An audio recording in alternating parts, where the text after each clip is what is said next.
Biological classification को हम discuss कर रहे हैं। अभी तक हमने सभी क्लासिफिकेशंस देख लिए हैं। 5 किंगडम क्लासिफिकेशन में सबसे पहला किंगडम आता है मोनेरा। मोनेरा जगत के बारे में आज हम पढ़ने वाले हैं, तो चलिए आज के लेक्चर की शुरुआत करते हैं। जैसे कि हमने प्रीवियस लेक्चर में मोनेरा के बारे में थोड़े बहुत कैरेक्टरिस्टिक्स देख लिए थे, तो ये कैसे होते हैं, सिंगल सेल्ड प्रोकैरियोटिक ऑर्गेनिज्म होते हैं। सिंगल सेल का मतलब क्या है कि सिर्फ एक सेल से बने हुए होते हैं, ठीक है। वहीं प्रोकैरियोटिक का मतलब क्या है कि जो न्यूक्लियस होता है, केंद्रक होता है, वो इनमें देखने को नहीं मिलता, वो एब्सेंट होता है। तो फिर इनका जो जेनेटिक मटेरियल होता है, जो आनुवंशिक पदार्थ होता है, वो कहाँ पर होता है, वो हमारा प्रेजेंट होता है न्यूक्लियोइड में। किसमें होता है, न्यूक्लियोइड में। तो ये चीज ध्यान रखनी है कि इनमें न्यूक्लियस तो नहीं होता, लेकिन इनमें जेनेटिक मटेरियल किसमें प्रेजेंट होता है, न्यूक्लियोइड में होता है, ठीक है। अब मोनेरा में हम देखते हैं कि क्या आते हैं, मोनेरा में बेसिकली बैक्टीरिया हमें देखने को मिलते हैं, ठीक है। तो ये मोस्ट एंशिएंट फॉर्म होती है लाइफ की। उसके अलावा मोस्ट अबंडेंट माइक्रो ऑर्गेनिज्म जो है वो भी यहाँ पर देखने को मिलते हैं, ठीक है। अब ये जो है डाइवर्स एनवायरमेंट्स में हमें देखने को मिलते हैं, जैसे कि अगर हम बात करते हैं हाई टेम्परेचर की, ठीक है। बेसिकली हाई टेम्परेचर में क्या है, नॉर्मल जो हमारे ऑर्गेनिज्म होते हैं वो नहीं रह सकते, लेकिन बैक्टीरिया वहां सरवाइव कर सकते हैं। उसके अलावा जो हाई सॉल्ट कंसंट्रेशंस होती हैं वहां पर भी ये सरवाइव कर लेते हैं। हॉट स्प्रिंग्स जो होते हैं वहां पर भी इनका सर्वाइवल देखने को मिलता है। उसके अलावा डीप ओशंस में ये देखने को मिलते हैं, ठीक है। डीप ओशंस में और जो हमारे सॉल्ट मार्सेस होते हैं वहां पर भी हमें देखने को मिल जाते हैं, ठीक है। तो आपको ये ध्यान रखना है इनकी प्रेजेंस जो है वो डाइवर्स है, बहुत ऐसी ऐसी जगह पर भी देखने को मिल जाता है जहां पर नॉर्मली जो है सर्वाइवल देखने को ना मिले, ठीक है। आगे अगर हम यहाँ पे बात करते हैं तो इसमें दो मेन ग्रुप्स आते हैं। मोनेरा किंगडम में दो ग्रुप्स आते हैं। कौन कौन से आते हैं, एक होता है आर्की बैक्टीरिया और दूसरा आता है यू बैक्टीरिया। यू बैक्टीरिया को बेसिकली ट्रू बैक्टीरिया भी कहा जाता है, ठीक है। अब वन बाय वन हम इनको आगे डिस्कस कर लेते हैं, क्लियर है। तो सबसे पहला ग्रुप मोनेरा का देखते हैं, वो होते हैं हमारे आर्की बैक्टीरिया। आर्की बैक्टीरिया जो है वो ओल्डेस्ट बैक्टीरिया है। ध्यान रखना है कहाँ पर ये देखने को मिल जाते हैं, तो एक्सट्रीम सॉल्टी एरियाज, हेलोफाइल्स, ठीक है। इनके नाम ध्यान रखना, hot springs, thermoacidophiles and marshy areas, methanogens, ठीक है। वहीं अगर हम इनके डायमीटर की बात करते हैं तो 0.1 माइक्रोमीटर टू 15 माइक्रोमीटर इनका डायमीटर होता है। और अगर हम इनके शेप की बात करें, इनके आकार की बात करें, तो ये spheres, rods, spirals and plates के फॉर्म में देखने को मिलते हैं। अब क्वेश्चन यहाँ से आते हैं, मोस्ट इंपॉर्टेंट करके इस चीज को आपको लिखना है, सेल वॉल के बारे में, ठीक है। अब देखिए आर्की बैक्टीरिया में सेल वॉल वैसे देखने को मिलती है, लेकिन कुछ एक्सेप्शंस यहाँ पर होते हैं, कुछ अपवाद होते हैं जिनमें सेल वॉल कोशिका भित्ति नहीं पाई जाती। वो कौन कौन से हैं, आपको इनके नाम ध्यान रखना है। पहला है यहाँ पर थर्मोप्लाज्मा और दूसरा है यहाँ पर फेरोप्लाज्मा। ये दो आर्की बैक्टीरिया ऐसे हैं जिनमें सेल वॉल देखने को नहीं मिलती है, ठीक है। अब बैक्टीरिया में जब हम पढ़ेंगे तब देखेंगे कि सेल वॉल जो होती है पेप्टाइडोग्लाइकेन से बनी हुई होती है, लेकिन आर्की बैक्टीरिया के केस में जो है पेप्टाइडोग्लाइकेन प्रेजेंट नहीं होता, लैक होता है सेल वॉल में पेप्टाइडोग्लाइकेन का, ठीक है। तो वॉल कैसी होती है, वॉल असेंबल्ड होती है इनमें सरफेस लेयर प्रोटीन से, और उन्हें वो वहां पर क्या बनाती है, एस लेयर बनाती है। क्या बनाती है, एस लेयर। तो बेसिकली एस लेयर क्या है, प्रोटीन मॉलिक्यूल की एक रिजिड एरे है जो कि सेल को क्या है, आउटसाइड से पूरा कवर करके रखती है, ठीक है। जिसकी वजह, और वहां पे जाहिर सी बात है आउटसाइड प्रेजेंट है, तो ये क्या प्रोवाइड करवाती है, यहाँ पर प्रोटेक्शन प्रोवाइड करवाती है, केमिकल प्रोटेक्शन, फिजिकल प्रोटेक्शन यहाँ पर प्रिवेंट मतलब प्रोवाइड करवाती है, जिससे कि जो भी हमारे मैक्रो मॉलिक्यूल्स होते हैं वो इसके कांटेक्ट में नहीं आ पाते हैं। इतनी चीजें ध्यान रहेंगी। आगे बात करें, अब हम बात करते हैं सेल वॉल के अंदर की तरफ। सेल वॉल के अंदर की तरफ क्या प्रेजेंट होती है, यहाँ पर सेल मेम्ब्रेन, प्लाज्मा मेम्ब्रेन जिसे कहते हैं, कोशिका झिल्ली जिसे कहते हैं, वो प्रेजेंट होती है। तो वो कैसी होती है, फॉस्फोलिपिड्स की ही बनी हुई होती है। लेकिन यहाँ पर स्टार मार्क करके ये चीज लिखना कि यहाँ पर जो हमारे ये फॉस्फोलिपिड बाइलेयर होती है, ये किससे बनी हुई होती है, ये बनी हुई होती है ग्लिसरॉल, ईथर, लिपिड से, ठीक है। किससे बनी हुई होती है, ग्लिसरॉल, ईथर, लिपिड से बनी हुई होती है। और नॉर्मली हमें क्या देखने को मिलता है, नॉर्मली जो होती है वो ग्लिसरॉल एस्टर लिपिड होती है, ठीक है। कैसे होते हैं lipid molecules, glycerol ester lipids होते हैं, एस्टर बॉन्ड्स देखने को मिलते हैं, लेकिन यहाँ पर हमें ईथर लिपिड्स, ईथर बॉन्ड्स इनके बीच में देखने को मिलते हैं। मोस्ट इंपॉर्टेंट है, इसको अच्छे से आप लिख लीजिएगा, ठीक है। अब हम इसमें न्यूट्रिशन को लेकर बात करें, इनके पोषण को लेकर बात करें, तो यहाँ पर सबसे पहले आ जाते हैं हमारे कीमोट्रॉप्स। ठीक है, कीमोट्रॉप्स जो होते हैं ये एनर्जी ऑब्टेन करते हैं इनऑर्गेनिक कंपाउंड से। इनऑर्गेनिक कंपाउंड जैसे कि सल्फर और अमोनिया, तो इनसे ये क्या लेते हैं, अपनी एनर्जी लेते हैं। अब इनमें किन किन को इंक्लूड किया गया है, यहाँ पर आते हैं नाइट्रीफायर्स, मिथेनोजन्स, और जो भी एनारोबिक मीथेन ऑक्सीडाइजर्स होते हैं वो सभी कैसे होते हैं, कीमोट्रॉप्स होते हैं। तो कीमोट्रॉप्स रिएक्शन में बेसिकली क्या होता है, एक इलेक्ट्रॉन जो होता है वो मतलब एक कंपाउंड जो होता है वो इलेक्ट्रॉन को पास करता है दूसरे कंपाउंड को। इस तरीके से क्या है, एनर्जी वहां से रिलीज होती है एंड देन उसका यूज किया जाता है सेल की एक्टिविटीज को करने के लिए। तो इस तरीके से एक मॉलिक्यूल क्या करेगा, इलेक्ट्रॉन एक्सेप्टर का काम करेगा, और एक मॉलिक्यूल इलेक्ट्रॉन डोनर का काम करता है, और एनर्जी रिलीज होती है एंड देन उस एनर्जी का यूज किया जाता है एक्टिविटीज को कराने के लिए। इतनी चीज क्लियर है। आगे बात करें, दूसरा मोड ऑफ न्यूट्रिशन यहाँ पर होता है फोटोट्रॉप्स का। ठीक है, फोटोट्रॉप्स जो होते हैं सनलाइट का यूज करते हैं एनर्जी के सोर्स के रूप में। कार्बन का सोर्स यहाँ पर कौन होते हैं, तो ऑर्गेनिक कंपाउंड्स होते हैं। आपको एग्जांपल ध्यान रखना है, यहाँ पर एग्जांपल आ जाएगा हेलोबैक्टीरियम का। ठीक है, अब एक मोस्ट इंपॉर्टेंट पॉइंट यहाँ पर आ जाता है, इसको स्टार मार्क करके लिखना, कि जो मिथेनोजेंस होते हैं वो प्रेजेंट होते हैं in the gut of several ruminant animals. ठीक है, रूमिनेंट एलिमेंट्स की जो गट होती है वहां पर ये मिथेनोजेंस प्रेजेंट होते हैं। अब रूमिनेंट एनिमल्स जैसे कि काऊ हो गई, बफेलोज हो गए, यहाँ पर ये क्या करते हैं, मीथेन का प्रोडक्शन करते हैं। मीथेन एक बायोगैस है, इसका प्रोडक्शन जो है वो ये मिथेनोजेंस करते हैं। इतनी चीज क्लियर है, आपको मोस्ट इंपॉर्टेंट करके इसको लिख लेना है। आगे बात करें इसमें क्रोमोसोम कैसा होता है, तो भाई आर्की बैक्टीरिया में सिंगल सर्कुलर क्रोमोसोम होता है, सिर्फ एक क्रोमोसोम होता है, वो भी कैसा होता है, सर्कुलर होता है। उसके अलावा इसमें प्लाज्मिड भी प्रेजेंट होता है। प्लाज्मिड क्या होता है, आर्की बैक्टीरिया में जो हमारा क्रोमोसोम है वो तो प्रेजेंट होता ही है, उसके अलावा एक एक्स्ट्रा यहाँ पर जो है डीएनए मॉलिक्यूल प्रेजेंट होता है जिसको हम प्लाज्मिड कहते हैं। ठीक है, जब आप ट्रांसमिशंस पढ़ते हो, जब हम यहाँ पर रिप्रोडक्शन इनका देखते हैं, तो यहाँ पर क्या होते हैं, ये प्लाज्मिड मॉलिक्यूल्स ही होते हैं जो इनके जीन को कैरी करते हैं और दूसरे ऑर्गेनिज्म में ले जाने का काम करते हैं। ठीक है, बैक्टीरिया में हम इस चीज को अच्छे से समझ लेंगे। अब आगे बात करते हैं यहाँ पर रिप्रोडक्शन को, जनन इनमें किस तरीके से होता है, तो ये रिप्रोड्यूस करते हैं असेक्सुअली। कैसा रिप्रोडक्शन होता है आर्की बैक्टीरिया में, असेक्सुअल रिप्रोडक्शन होता है। किस किस तरह से होता है, तो बाइनरी और मल्टीपल फिजन पहला ध्यान रखना है, दूसरा फ्रेगमेंटेशन, और तीसरा यहाँ पर आ जाता है बर्डिंग। ठीक है, तो रिप्रो किस तरीके से होगा, बाइनरी और मल्टीपल फिजन, उसके अलावा फ्रेगमेंटेशन एंड बर्डिंग हो जाता है। वन बाय वन इनको यहाँ पर देख लेते हैं। क्लियर है। तो सबसे पहले हम यहाँ पर देख लेते हैं बाइनरी फिजन को। देखो इसमें क्या होता है कि जो एक सेल होती है, सेल के अंदर का ये जो भी मटेरियल होता है हमारा क्रोमोसोम एंड ऑल, तो ये वन सेल है, ये वन सेल क्या होती है, डिवाइड करती है ना। तो इसमें क्या होगा, ये एक सेल डिवाइड होकर यहाँ पर दो डॉटर सेल्स जो है वो यहाँ पर बनाती है, इसको ही बाइनरी फिजन कहा जाता है। ठीक है, वही फ्रेगमेंटेशन की बात करते हैं, तो यहाँ पर क्या होते हैं, फ्रेगमेंट्स जो है, ओल्ड जो हमारा बैक्टीरिया है, जो पेरेंट बैक्टीरिया है, उससे फ्रेगमेंट्स यहाँ पर बनते हैं। जैसे ये बात कर लेते हैं, ये हमारा बैक्टीरिया है। ठीक है, तो इसका क्या होगा, यहाँ पर फ्रेगमेंट्स जब इसके यहाँ पर बनेंगे तो ये क्या है, दोनों एक अलग अलग जो है बैक्टीरिया यहाँ पर डेवलप कर लेते हैं। ठीक है, वही बर्डिंग की अगर हम बात करते हैं तो इसमें क्या होती है, बर्ड्स डेवलप हो जाती है। जैसे ये बैक्टीरिया है तो इस बैक्टीरिया के यहाँ पर बर्ड डेवलप हो जाती है, देन ये बर्ड जो है वो अलग होती है और एक नया बैक्टीरिया जो है वो आर्की बैक्टीरिया जो है वो यहाँ पर बना लेती है। ठीक है, तो ये तीनों चीजें ध्यान रहेंगी। आगे बात आर्किया से रिलेटेड एक इंपॉर्टेंट पॉइंट आपको यहाँ पर ध्यान रखना है कि ये एलिमेंट को क्या करते हैं, रिसाइकल करते हैं। ठीक है, कौन कौन से एलिमेंट, जैसे कार्बन, नाइट्रोजन, सल्फर। ठीक है,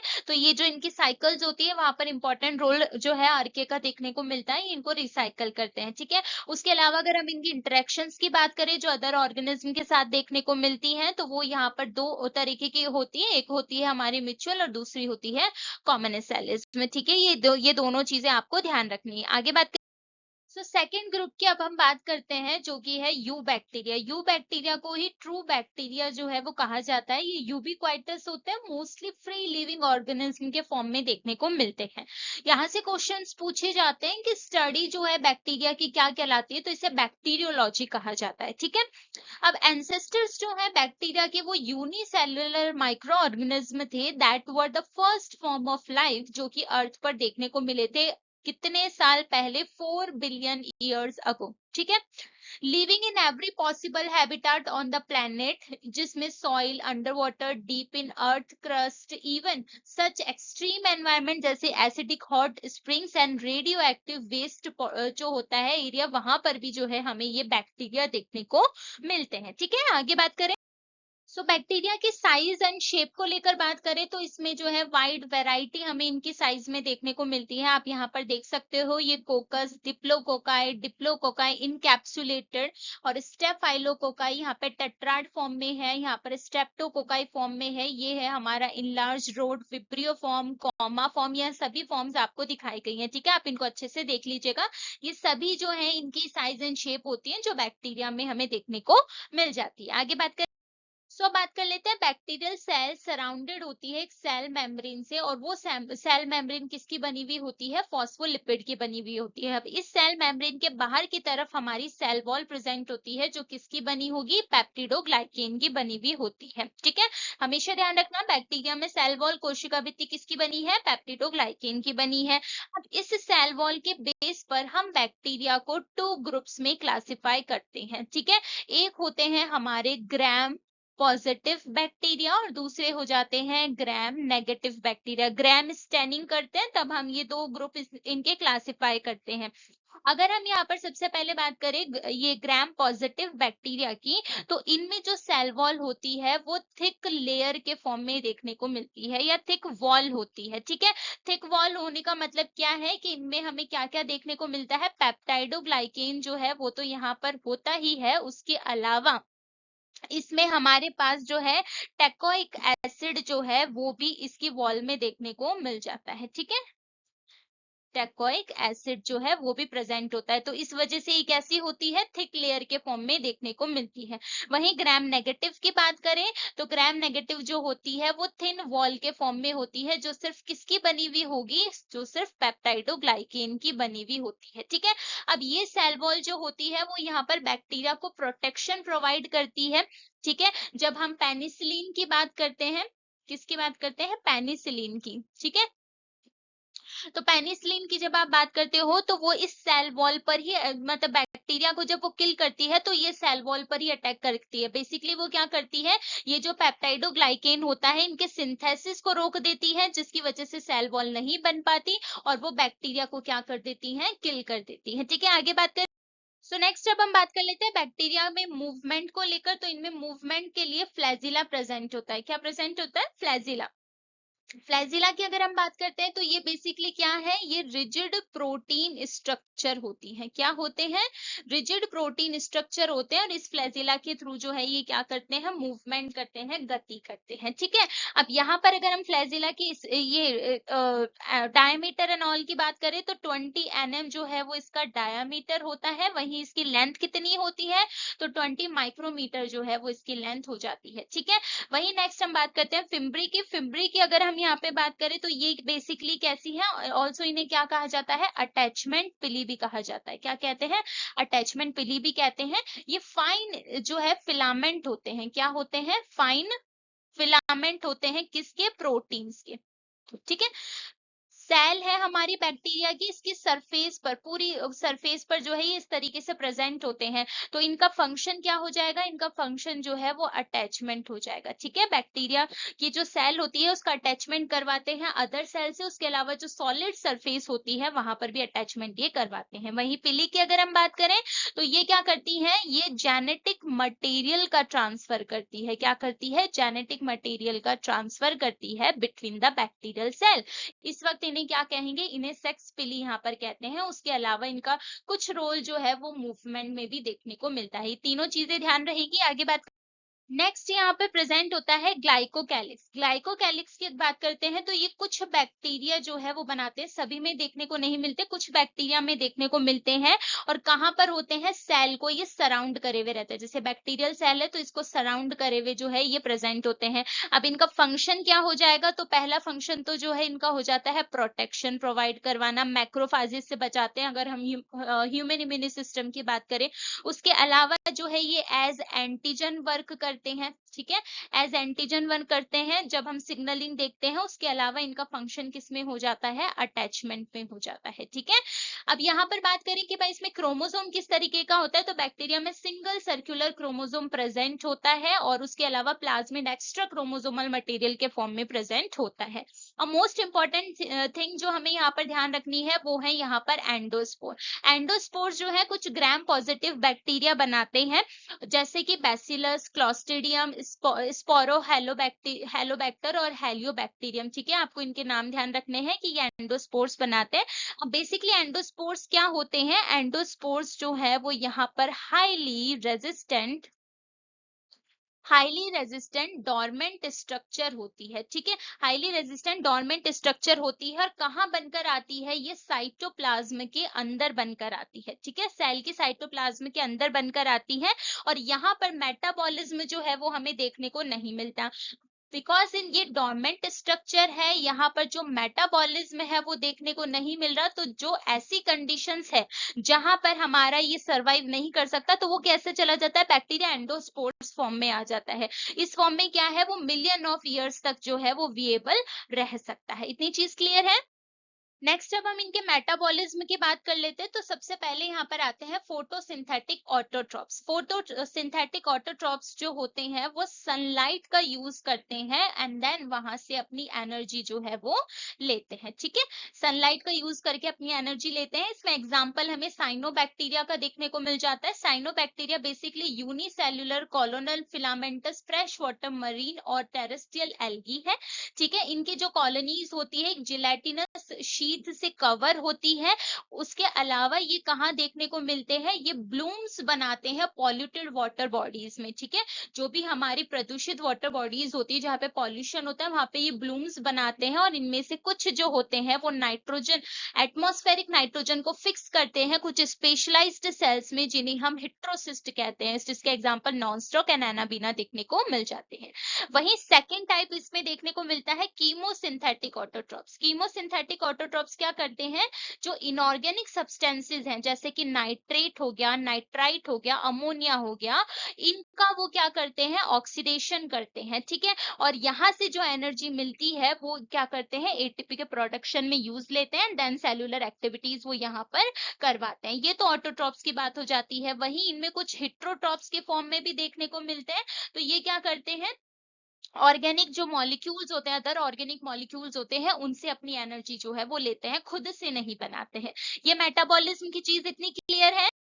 अब हम यहाँ पर बात कर लेते हैं इनके रिप्रोडक्शन को लेकर, इनमें जनन किस तरीके से होता है। तो सबसे पहले तो हमें यहाँ पर बाइनरी फ्यूजन देखने को मिलता है, ठीक है। इसमें देखिए क्या होता है, एक सिंगल सेल होती है ना।